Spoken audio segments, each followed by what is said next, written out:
to this outstanding pastor, to this college of pastors and ministers that are present in the house of God, and to all of God's people. We're just grateful to Almighty God for another expression of His love and His goodness.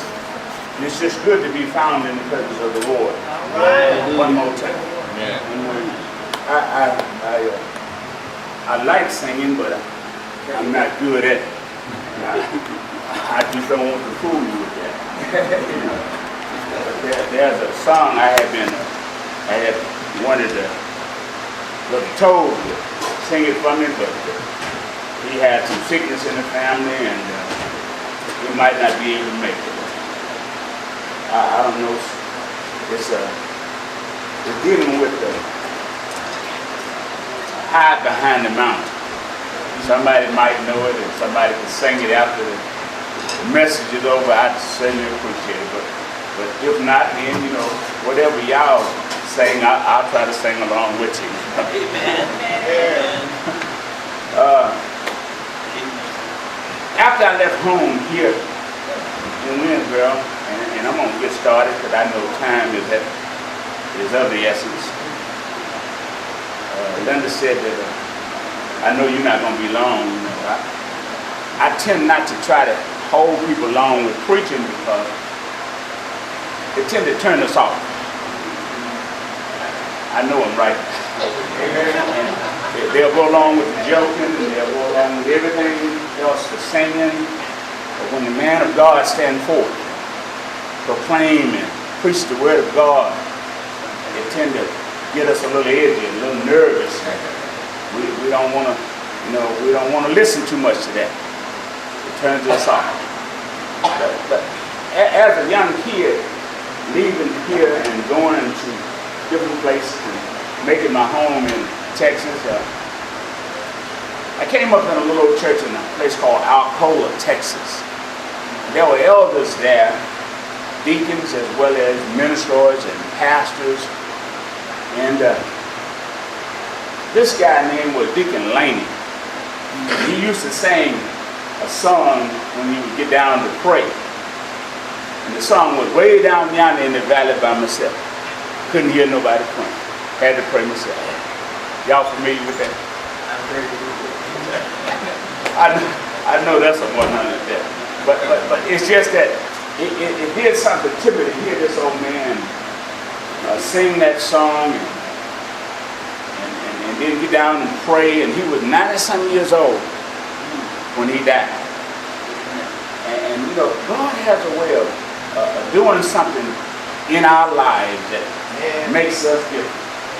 Young man said he thought I was worth saving.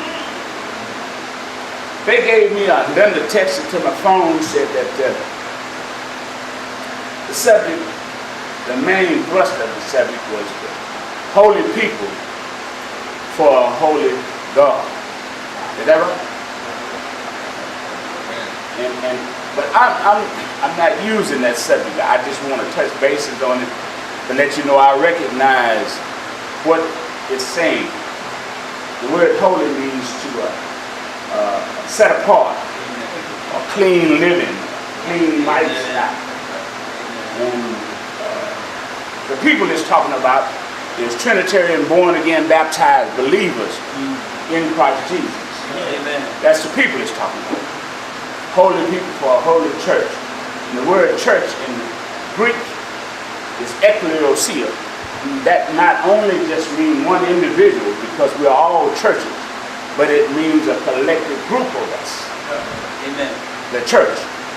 So then God is looking for people that set apart, that stands out, that's different from that of the world. Are you with me here? Amen. Now, I would that you would look with me in the first book of the Bible, Genesis, and we'll be coming from the text, the 33rd chapter, and we'll try to just read 7 verses in your hearing. And take your time, get there, because I don't want to close my Bible. I want you to just pray with me and then be in the text with me so that you'll get this story and get this picture a little clearer.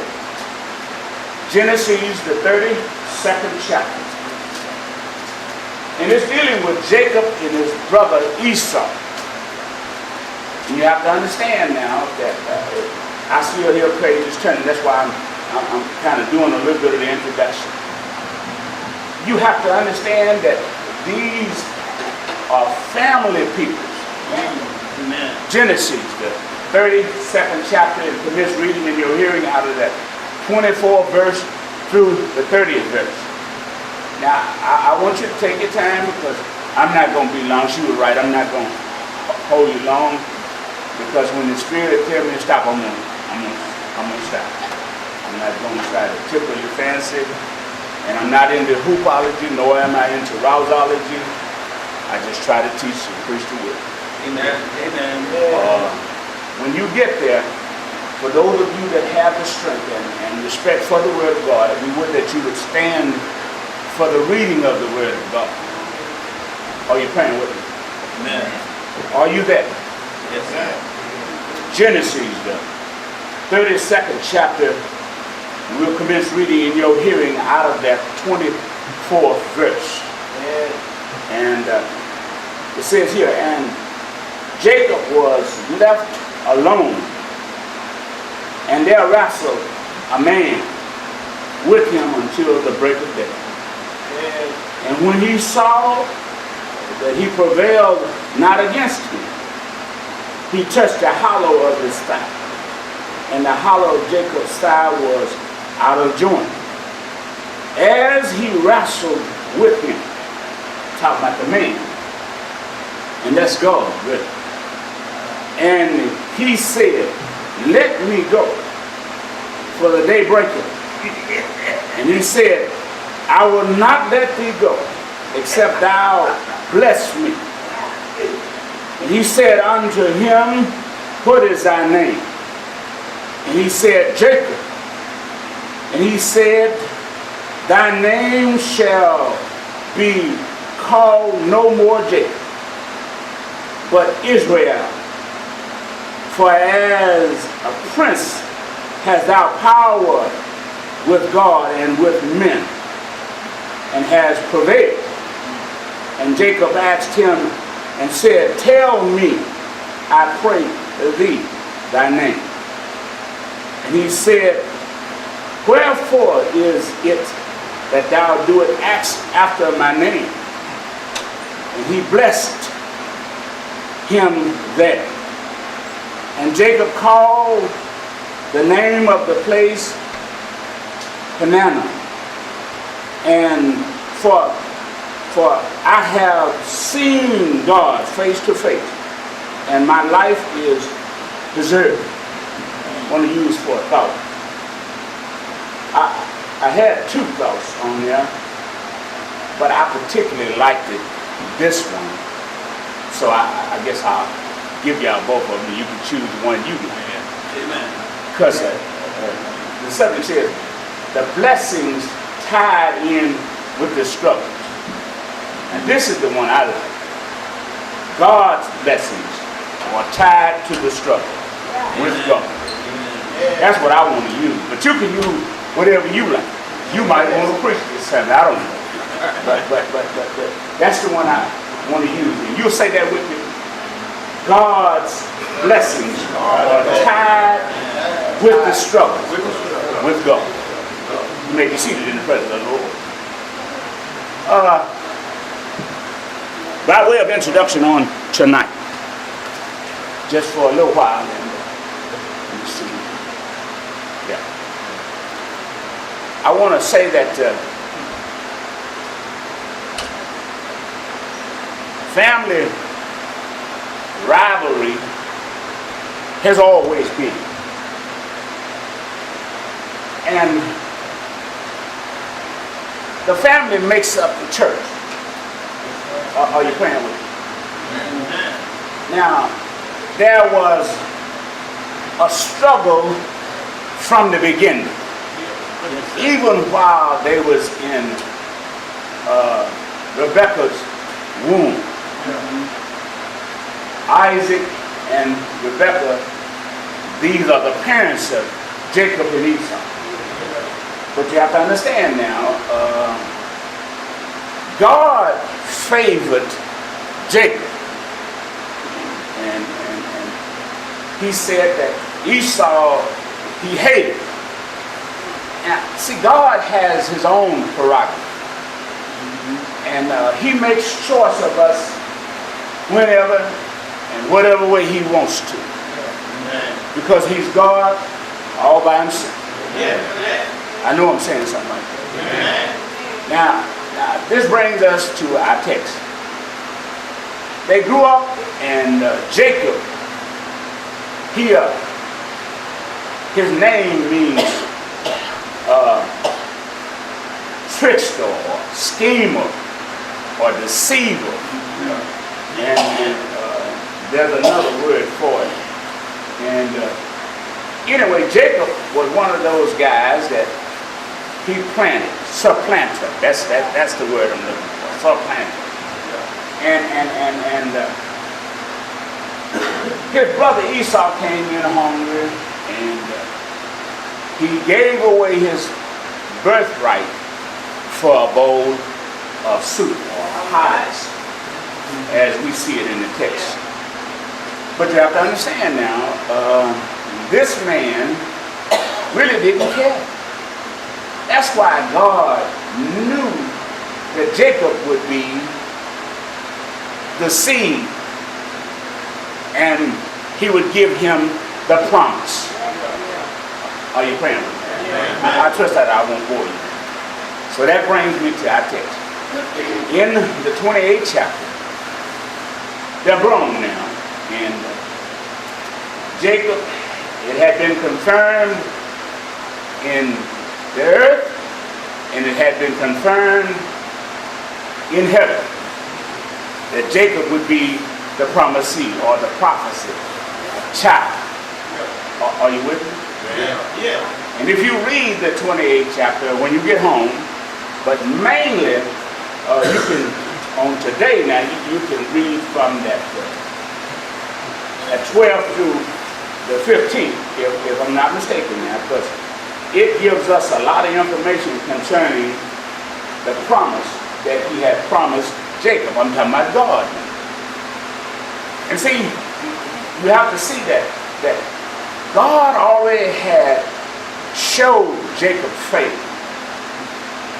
But the problem was that Jacob and his mother had got together. Jacob at this time, 77 years old. Come on. And he getting ready to leave Canaan because he had done what he did. And you don't know and I don't know, but sometimes we reap what we sow. Jacob left at 77 years old. Abraham, at this time, Jacob was only 15 years old when his grandfather Abraham died. And he was 84 years old when he married. And Joseph was 90 years old when his first son was born. I'm not talking about the ones by the concubine, not by Leah, but his son Joseph was born. Are you praying with me? Now, it seems like a lot of details, but sometimes you have to set up the context of the scripture so that people can get the totality of what's taking place here.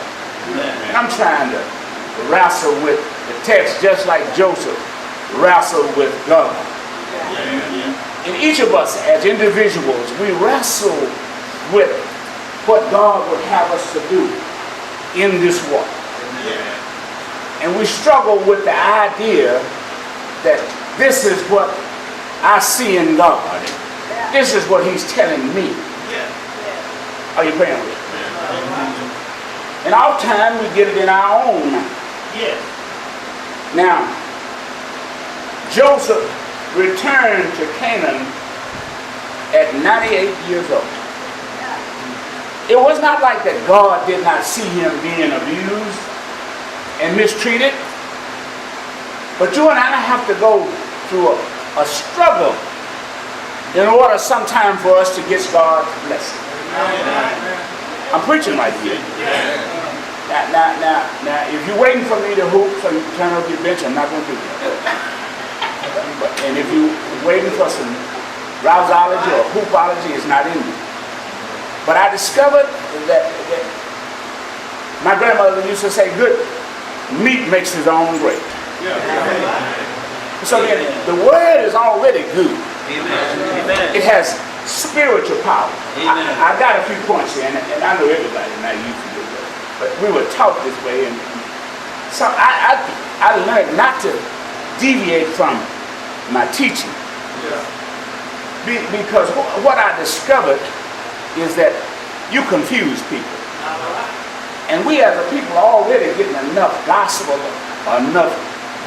over the TV and different preachers perpetrating a fraud and saying that they know God and preaching the gospel and preaching prosperity. I'm not saying there's nothing wrong with prosperity because God can bless you when He wants to. I'm preaching right here. But you have to understand, the text started out by saying he was alone, solitude. Being alone sometimes, you can be in a crowd, folk all around you, and you still can be alone, in solitude. Oh, I'm by myself. But it does not make any difference because somebody is with you that you don't have to be alone. Sometimes secret prayer. The word, first one was solitude. Secret prayer can cause you to be alone. You can be praying and not uttering a word. Focusing and praying in your mind. I'm by myself like that. But you see, that's called secret prayer. You ever been in a situation where somebody come up to you or want to do something to you and you say, Lord, please help me, keep me. And you can say it in your mind. I'm by myself. And then the third point here is a spiritual power that comes through prayer. Are you praying with me? And Amen. God answers spiritual prayer when you're praying to Him in spirit and in truth. Sometimes these things come through fasting and prayer. People say, well, you've been a vegetarian for 39 years. That's discipline. Not so. It's God. See, He revealed to me that meat was no good for me. Now maybe I would have been dead if I had disobeyed. I'm saying something here. But it was revealed to me to God. And at my age of 66, they diagnosed me 7 years ago with diabetes and high blood pressure. I began to pray and I asked God, I said, Lord, I don't want this. Remove this from me. My wife died 8 years ago and I began to eat that M&M peanuts and milk chocolate. I know y'all don't do that. And I gained up to 272 pounds. So the doctor said you got diabetes, high blood pressure. So I praying about it and I took the medicine for 4 days. I threw it in the garbage. Cut back on my diet, on sweets. I began to run, walk. I got the mile down in about 15 minutes. I lost down to 232 pounds. I'm at about 245 to 50 within that range. But see, I know that it was God that did this for me. So all God was saying to Jacob is that I got you, Jacob. And if you look at that 28th chapter, and that 15th verse, now I'm just going to read that and I'm going to go ahead on and sit down, but I know some of y'all ain't even with me, but you won't. And behold, I am with thee, and will keep thee in all places, whither thou goest, and will bring thee again unto this land. Yeah.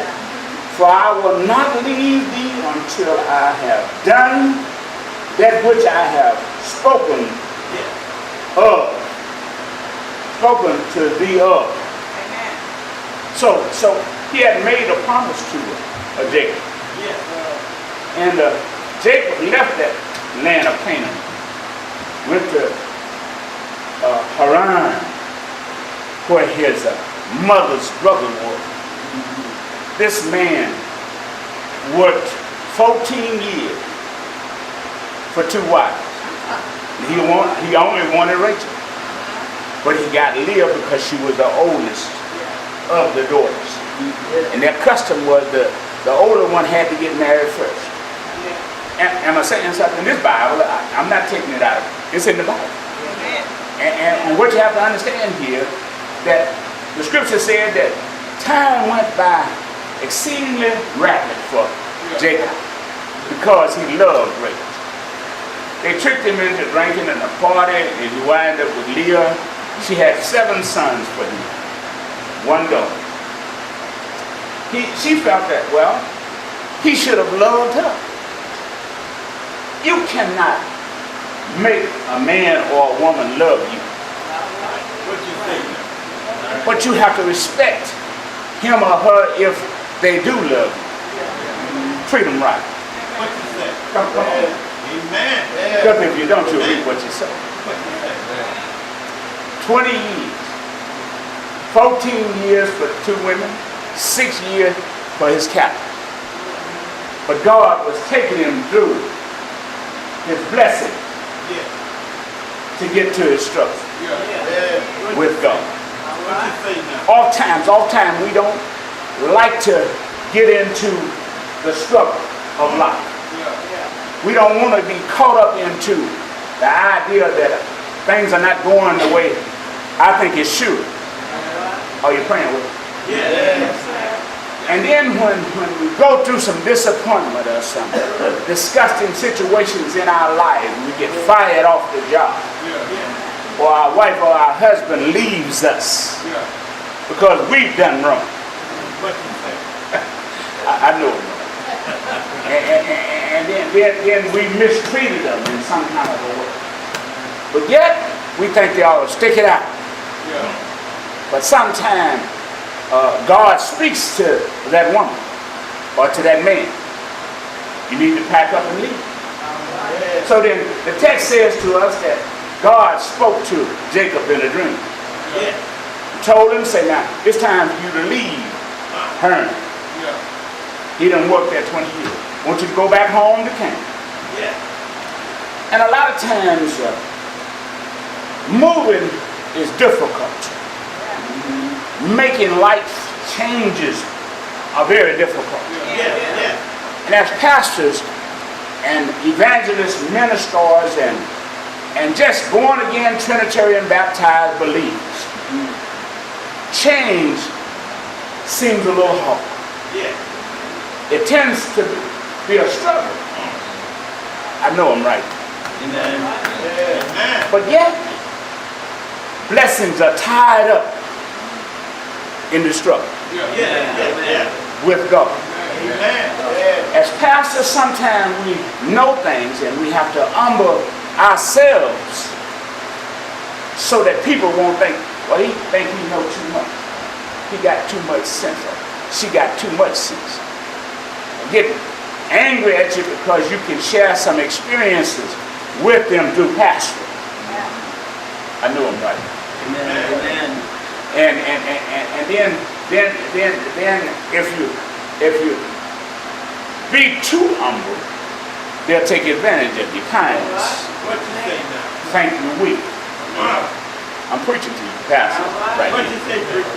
But God has a way of taking us through the struggle, so that when we come out on the other side, come on, Amen. we're holy people What you say and now? a holy church for a holy God. What you say now? It teaches us how to be humble. Yes. So then, as I go to my seat here, Joseph wrestled with this man. John 1, And 51 tells us this man is Jesus. Amen. Oh, come on. Yes, sir. He is the apple of God's eye. What you say now? He is the essence of his mind. He's the sum total of all of God's blessings. What you say now? Do you know him? Yeah. Have you tried? Yeah. His name is Jesus. Jesus. Now, the scripture said that he wrestled with Jacob, and Jacob wrestled with him almost till the break of day. Are you praying with him? Yeah. And Jacob said to him, I'm not going to let you go until you bless me. Yeah. What you say now, preacher? And you know, a lot of times, because our blessings don't come the way we want them to come, All right. and because they might not come like we think they should come, Yeah. we tend to walk out from under the umbrella of an all-wise God. What you say, preacher? Are you listening to me? Yeah, now. And we tend to think that it's all because I'm right. But God have not told you to move. But Jacob was wrestling with it because he knew what he had done to his brother. Sometimes you treat people wrong and you mistreat them, and you get caught up into the idea that I can do this and get away with it. You can get by, but you can't get away from God. What you say? You have to reap what you sow in this life. A lot of times you're thinking it's going to be on the other side. It's going to be on this side. Amen. You don't get me. Amen. I'm preaching. I know if somebody could hook on hook, you might help somebody else on the tip. But I want you to understand. I want you to understand that Jacob was going through some things. Yeah. And then you know Samson in the book of Judges. His father and mother was praying about a son. Samson was born. Yeah. Manoah asked the angel, just like Jacob did, what's your name? This is not the first time it's in the Bible. Many times we go through things in life and we ask God, why me? Yeah. But then the Holy Spirit turns around and says, why not you? Amen. Oh, come on now. All right. Yeah. I'm going to sit down. I know I've held you long enough. But you have to understand now. Then he blessed Jacob, the man, which is Jesus, or the angel, or however you want to put it. But we know it's God. What you say now? Only God can bless us. Yeah. You don't hear me, do you? Yeah. Preacher. Only God can favor you and I. Amen. I know I'm right. Over and above anything. Sometimes we think it's our job. Sometimes we get it in our minds, it's our education. Oh, come on. What you say, I preacher? stop by to let you know that if you don't have a personal relationship with Jesus, Yeah. What you say, preacher? if you have not tried him on in your life, Yeah. if you have not been covered with the blood, What you say, preacher? then your life is out of order, What you say, preacher? out of direction. Yeah. You're treading on thin ice. Watch out. Are you praying with me? Yeah, preacher. And I'm trying to close here. This man or this angel or this God that's blessing Jacob told him, say now, what's your name? It's not like that God don't know our name. Oh, come on now. He knew Jacob's name, but he wanted to give Jacob another name. Just like he's given you and I another name. Especially if you're a born again Trinitarian baptized believer. You have another name. Oh, come on now. Now, if you haven't turned over your bench, it's not because I'm not preaching. Then he said, in that 30th verse, and I'm closing. I've held you long enough. I know I've held you long. Because you're looking at me spraying. But you have to understand, how is he going to close it? Well, the 30th verse says, and it says that in that 29th verse, if I'm not mistaken, he told him that he had seen him in that 30th verse, he had seen God face to face. Now, This is a spiritual vision, seeing God. Oftentimes we don't recognize because we want to say something told me, rather than to say God spoke to me, or the Spirit of God gave this vision or this revelation to me. I'm preaching about it. But you have to understand why Jacob gone through these situations. Because he was headed back home. And God told him that I'll be with you in all of the situations. I stopped by to let you know that God is going through the struggle with you and I. Oh yeah. You don't hear me. When Monday's funny. Friends are acting strange. Oh, come on now. Oh yeah. Job done laid you off. Wife or husband done left you. Oh, come on. God is going through the struggle with you. You don't hear me. All we have to do is just go into the struggle with him. Now, when Jacob came out, are you listening to me? He went in without a limp. He came out with a limp. He had to bear that the rest of his life. Many things you and I go through, we have to bear. Oh, come on. There's some of us are going through problems with our health. Diabetes, high blood pressure, arthritis, other ailments, cancer. But we as Christians are not exempt. Did you hear what I said? God takes us through. And if it's his desire for us to be healed, are you praying with me? He'll heal us and make us whole and satisfied and ready. Because he's God all by himself. Isaiah said that he set it upon the circle of the universe. And he rules and he super rules. My son asked me last year, he said, well, you didn't take him to the cross. But I stopped by to let you know that if you didn't get the cross out of the message, it's because that you're not listening. Anytime that you preaching Jesus Christ and him crucified, you're taking him to the cross. It's traditional that black folk do that here. And some other places that they do that. But that's not necessary. Word has enough depth. Are you listening to me? It has enough in it to where that we can feast on it. You remember when Jesus had it, I'm through now. When Jesus had invited them to the feast, Gospel of Luke. And they made excuses and didn't come. He said, none of these men will taste of myself. When you walked away from God, when you walked out from under the umbrella of an all-wise God, didn't stay in the struggle for your blessing. Do you hear me? You won't taste of this stuff. So King David said, oh, taste and see that the Lord is good. And he's not just good sometimes, he's good all the time. The reason why I know he's good all the time. Jacob came back. And fear had him gripped with the idea that his brother was still holding it against him. He set up Leah, and he set up the servants and Leah before his family. He said that there'd be any confrontation because one of the servants had came back and told him he had 400 men with him.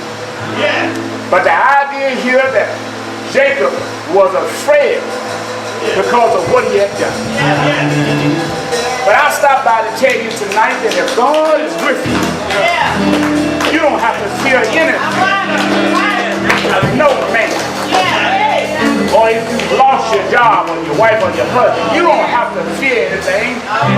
Because if he's for you, then he's more than the world against you.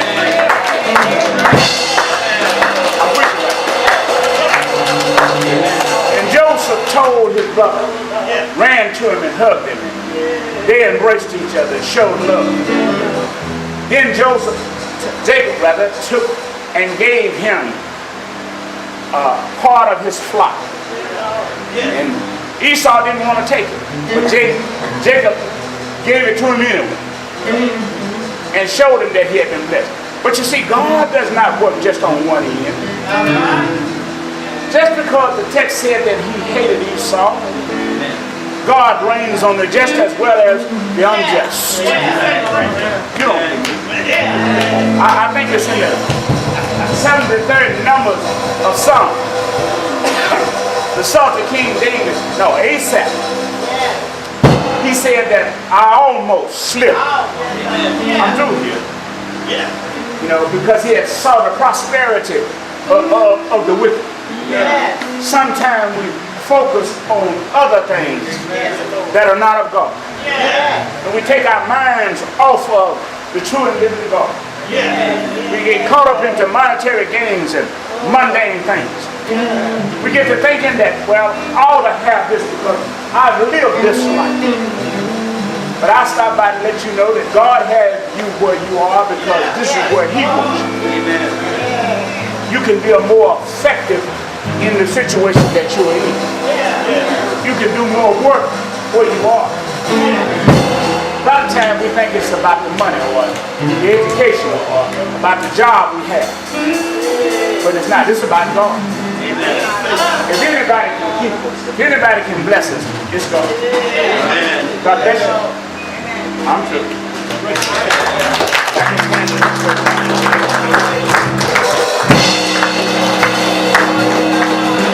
died. Yes, he died. But he got up. Scripture say all power. Heaven and earth. In his hand. You know him? Have you tried? His name is Jesus. God bless you.